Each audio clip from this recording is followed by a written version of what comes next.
I'm Dale Schroeder. I'm a family therapist in private practice in San Antonio. I'm Dr. David Fuentes. I'm an allergist and a clinical researcher in asthma and COPD trials.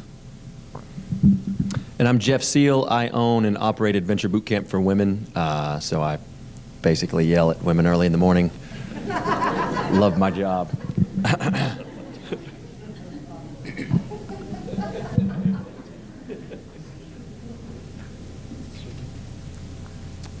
Questions?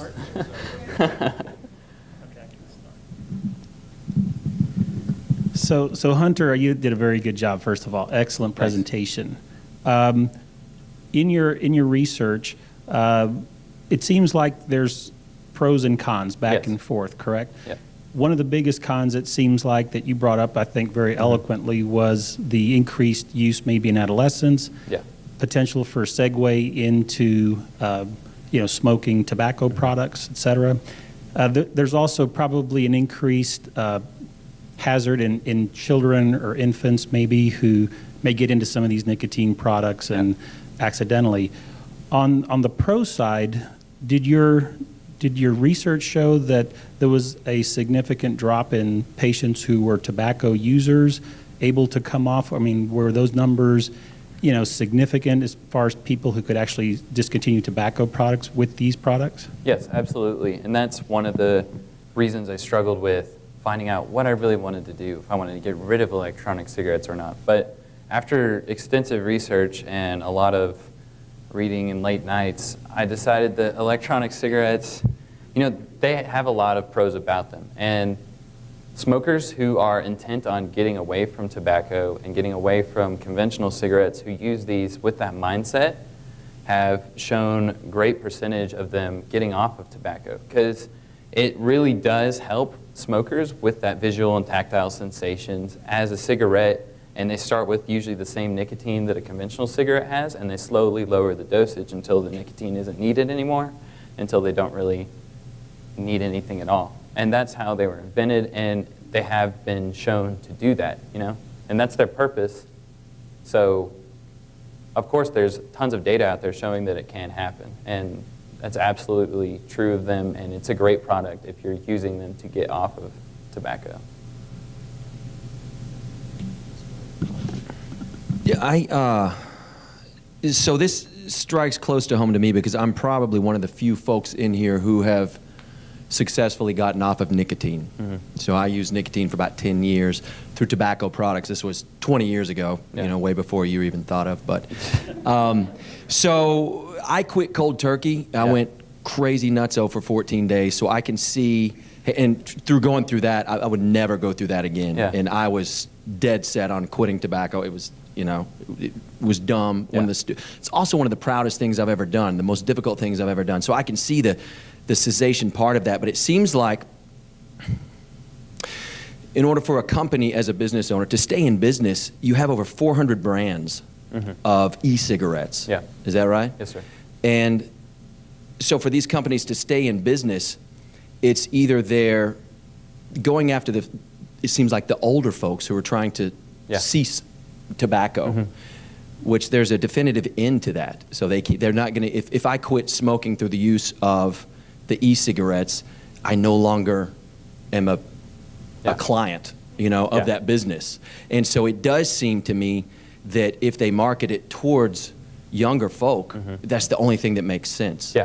And once you get them started, the addiction, my question is the addiction with the e-cigarettes, is that through the nicotine, or are there other addictive aspects in the tobacco that would make the e-cigarette more appealing to a child or to a younger?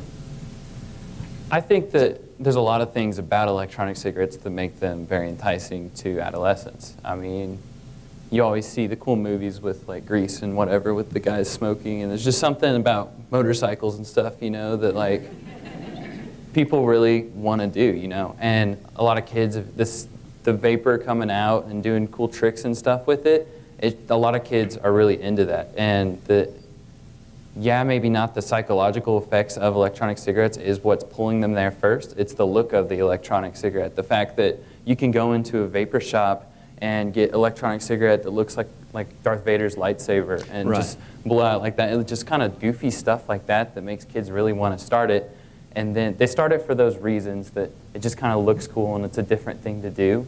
But then the nicotine ends up getting them, and then they move towards tobacco. So what you're asking is electronic cigarettes, if there's other aspects of them that make them addictive towards adolescents, I would say yes, because that's everything the tobacco companies are trying to do right now, is to get as many adolescents on them as they can while they're not being regulated by the FDA. So Right. Yeah. Great. And I guess my follow-up to that is, with these 400 brands, are any of the larger cigarette, the tobacco companies, Yeah, are they Marlboro. producing, Marlboro, Yeah. Philip Morris, whomever, still in business, are they producing the e-cigarettes? Yes. Yeah. Or is it, so these 400 brands, these other smaller ones, you know, how, I guess, how do they produce the e-cigarette? What is it exactly? An electronic cigarette is, as I said, a battery-operated product. There's 3 parts of it. There's the tank where you put the liquid in. There's the internal heat source that vaporizes it, and then there's the mouth that you breathe the vapor into. So, yes, a lot of them are manufactured by the tobacco companies, because the tobacco companies in the last decade or so have seen, hey, these are getting people on tobacco. We should start making these, you know? It's kind of like how theme parks have all the food and stuff, and they want you to eat the food, but they have to have something like all the $20 pizza slice or whatever, and you have to get someone into the theme park to buy it. So that's kind of what the electronic cigarettes are doing. They're trying to get people to tobacco. So the tobacco companies do manufacture these, and they are trying to get people on tobacco. And I think that, yeah. And do you see any regulations in the near future?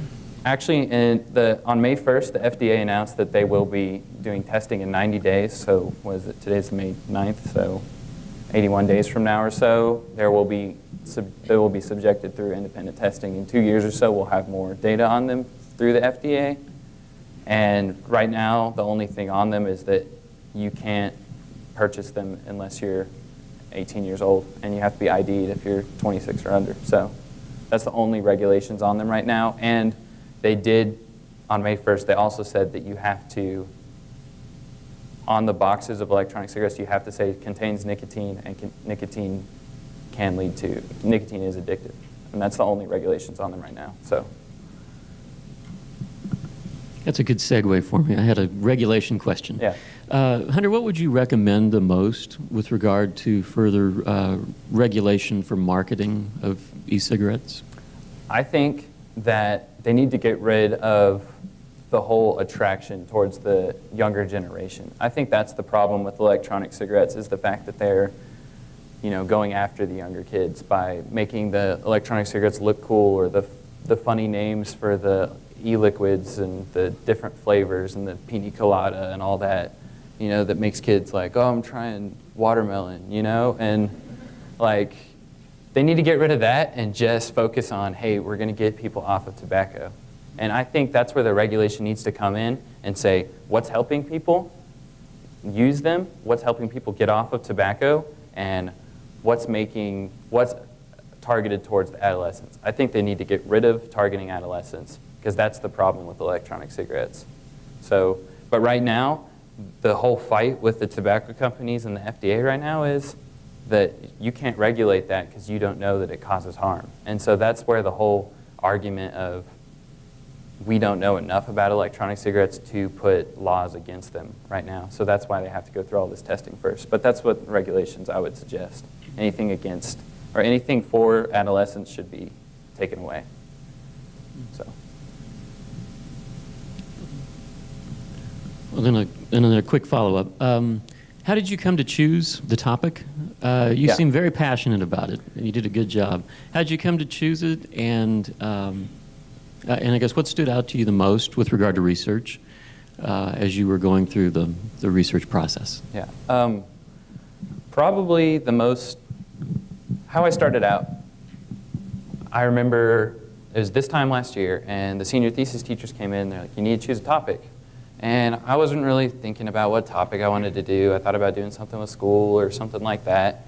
And I was watching a baseball game. It was the Texas Rangers versus the Orioles or something. And they had this commercial about smokeless tobacco and Copenhagen and how the MLB players couldn't use it because kids look up to them and they didn't want kids, doing it just because their idols are, using smokeless tobacco. So I thought about doing the whole MLB Players Association fighting for the use of smokeless tobacco in the Major League Baseball Association versus the Major League Baseball Association trying to get them to stop because it's making kids want to dip, So that's how it started out. So I got all these books on tobacco, and I'm reading about the big fight against tobacco through the 60s and the 70s and the Minnesota laws and all this stuff. And, I was just sitting there thinking, everyone knows tobacco's bad. Everyone knows that. Everyone knows smoking's dangerous. And my oldest brother uses electronic cigarettes, and he's trying to get off cigarettes, and he's actually been 6 months clean now, I think.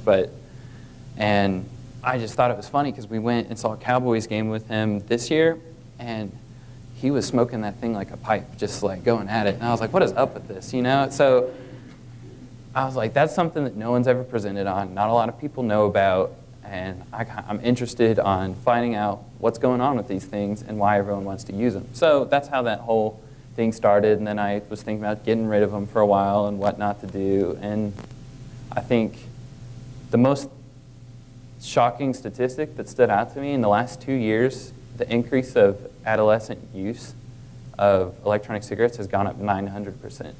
And that was the most shocking thing.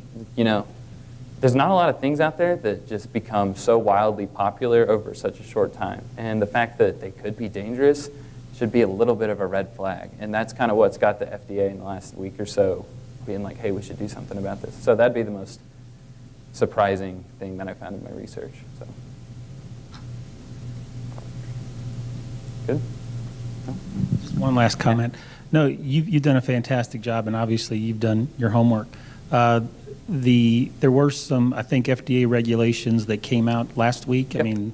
There's been some controversy about those regulations as far as did they go too far in terms of targeting, the manufacturers of the e-cigs versus not having those same regulations for the tobacco companies. Yeah. And one thing that I think we need to look at is, this is a, $3.5 billion industry or something like that right now.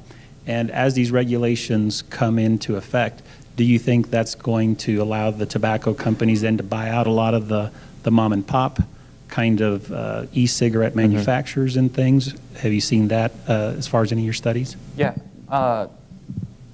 Most of the larger manufacturers of electronic cigarettes are already owned by tobacco companies anyways, but I think as the regulations come out, the whole market, the whole advertising, the whole manufacturing, every piece of electronic cigarettes is going to radically change over the next 2 years as laws come out to stop them, And I think that that's the most important thing that we do as Americans and as the FDA is to make sure these things are doing what they should be doing and not doing what they shouldn't be doing, as in getting the adolescents to smoke them. So that's what I would say to that. Yeah. All right. All good?